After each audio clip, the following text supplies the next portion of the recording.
Buenos, de todas maneras, gracias por esperarnos, por estar ahí con nosotros, apoyándonos en estos temas, continuando con el tema de la policía en el mundo y su origen. Ahora entonces vamos a ver un poco de la historia en Egipto, cuando los tiempos de José y de Moisés. La historia también en el monte del Pacífico colombiano. Les hablo de esa historia porque esa es la historia que he vivido yo en el libro de mi vida y que me han contado mis ancestros. Es decir, he conocido esa parte de esa historia por la oralidad de mis ancestros. Entonces, y también la que he vivido, pues del libro de mi vida. Entonces, José, el hijo de Jacob, fue llevado a Egipto como esclavo para trabajar con uno de los príncipes de Faraón, Potifar. Pues él ahí tuvo unos inconvenientes que eran por la voluntad de Dios, porque todo es por la voluntad de Dios. O sea, en el Señor nosotros nos resignamos a su voluntad y entonces así las cosas suceden por su voluntad y son de nuestro agrado. José no se quejó porque fue preso, porque él sabía que él no era culpable. Era una mujer que estaba enamorada de él. Ella se había enamorado porque pues había visto un hombre con tanta destreza y con tanta fuerza y juventud.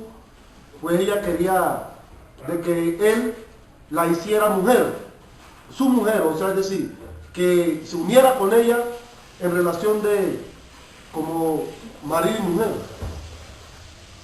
Pero José, pues él sabía la clase de mujer que él quería y también, pues respetando a los que le estaban dando la mano, porque él era una persona agradecida que Potifar lo compró como esclavo, pero le estaba dando la mano porque le estaba dando la oportunidad de él mostrar su talento, su destreza para poder ser un hombre exitoso y triunfar en aquella época que era Egipto la potencia mundial. Entonces, pues le hicieron una conspiración y por medio de digamos, la denuncia que hizo Potifar al ejército de Faraón, atraparon a José y lo llevaron a la cárcel. Fue una cárcel injusta, creo que acusado de violación en aquella época o acusado por maltrato a una mujer. Pero era porque él no quería estar con ella, pues imagínense. De todas maneras, el Señor mostró su inocencia de él y su poder en el código de que Faraón en esos días empezó a vivir pesadillas, que él no sabía, o sea, sueños, digamos pesadillas, porque pues él vio unas cosas extrañas. Vía vacas gordas y también vio unas vacas flacas que comieron a las gordas. Bueno, vio también trigos. Bueno, es decir, él vio sus visiones y estaba atormentado por esas visiones y le preguntaba a sus príncipes, a sus magos, a sus adivinos que él tenía a su servicio y ninguno le daba información que le causara descanso en su alma o descanso en su mente, en su alma, ¿sí?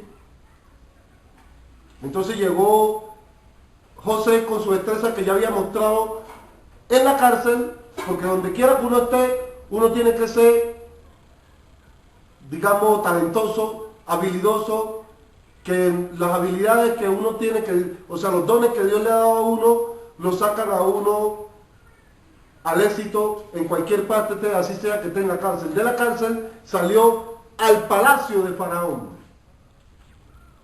Y ahí en el palacio de Faraón, pues pudo mostrar su destreza de interpretar sueños. se mostró su inocencia, pues la policía de aquella época que lo llevó preso a él, no hicieron una investigación como la que hacen, las investigaciones que hacen los policías en los Estados Unidos de América y en algunos países de Europa. Pero en Estados Unidos de América me gusta la investigación que ellos hacen porque van es decir, trabajan psicológica y con inteligencia y contrainteligencia para poder resolver sus casos. Y entonces, de esa manera yo los veo a ellos, los veo muy adelantados en la ciencia de la ley divina. O sea, es decir, justos juicios. Y cuando ellos se equivocan, pues imaginen lo que se han equivocado con gente que han tenido presos por 40 años. Pues se han equivocado y ¿qué han hecho? Le han indemnizado a esa persona. Es decir, el Estado le ha pagado porque pues realmente hubieron abogados o hubieron investigadores que sacaron a la luz de que esa persona no era la que buscaban. Y póngale cuidado pues y le dan sus 20, 50, 80 millones de dólares para que pues termine de vivir su vida. No recompensa lo que se perdió en los tiempos que estaba ahí, pero por la voluntad de Dios, pues esas personas reciben su bendición para que ya económicamente no tengan problemas. Pero entonces ahí depende de esa persona de que siga buscando de Dios para fortalecer su espíritu y hacerlo más poderoso y que realmente consigan la felicidad total, que realmente la felicidad total es vivir en el trono del Señor, vivir en el mundo, o sea, en la vida que Dios, que el Señor del universo nos ofrece a nosotros y a sus ejércitos, a sus milicias celestiales. Bueno, entonces, dice así: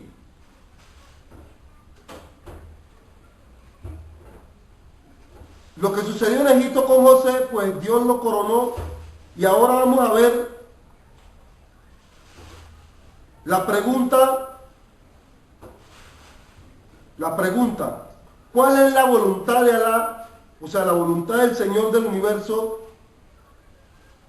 Pues digamos, cuando a uno lo agarran improvisamente de que no es culpable, pues era la voluntad de Alá de que el Señor del universo, de que José viviera todo eso, aunque no fuera que fuera así, pero la voluntad de Alá era llevarlo a Egipto y que en Egipto Faraón encontrara gracia en él y después en el futuro ser el gobernante de Egipto, o sea, de la potencia mundial, uno de los hijos de Israel, de las tribus de Israel, es decir, de los hombres profetas o poderosos que el Señor del universo los pone en gloria en esta vida y en la otra, ¿sí?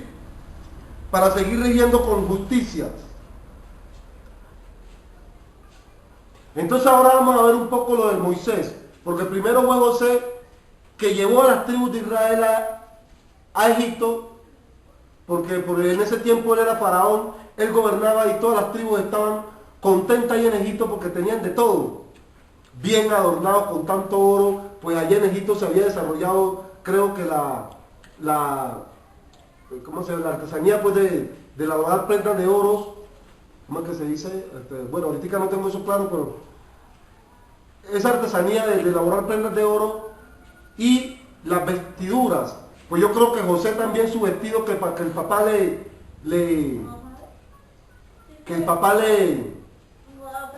había hecho, o sea, Jacob le había hecho un vestido a José, un vestido de muchos colores hermosísimos. Y yo pienso que esos colores eran amarillo, verde y rojo, como si fueran los colores del arcoíris, puedes decir, los colores de la mayoría de las banderas de África, ¿sí? Bueno, entonces, en Moisés, los soldados que recibieron orden, es que esta es la otra, pues, cuando un soldado recibe una orden de que matanza para niños, oiga bien, ¿Usted cree que es un soldado celestial?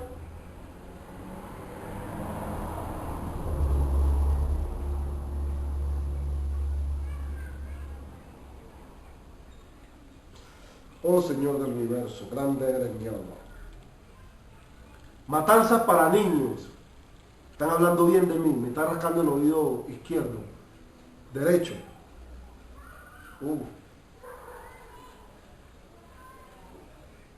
Muy importante y de ricura,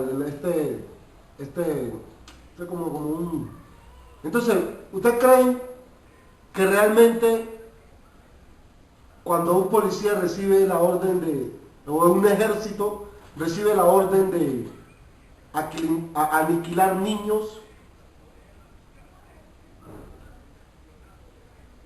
Señores,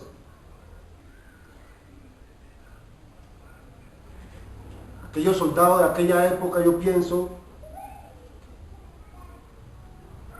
que no eran del ejército de Dios.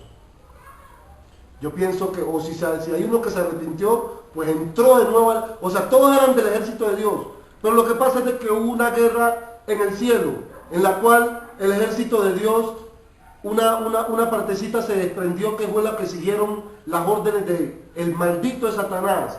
A esta hora lo maldigo en el nombre de Alá y lo ato con cadenas celestiales y lo mando a las profundidades de las tinieblas y lo dejo sin autoridad.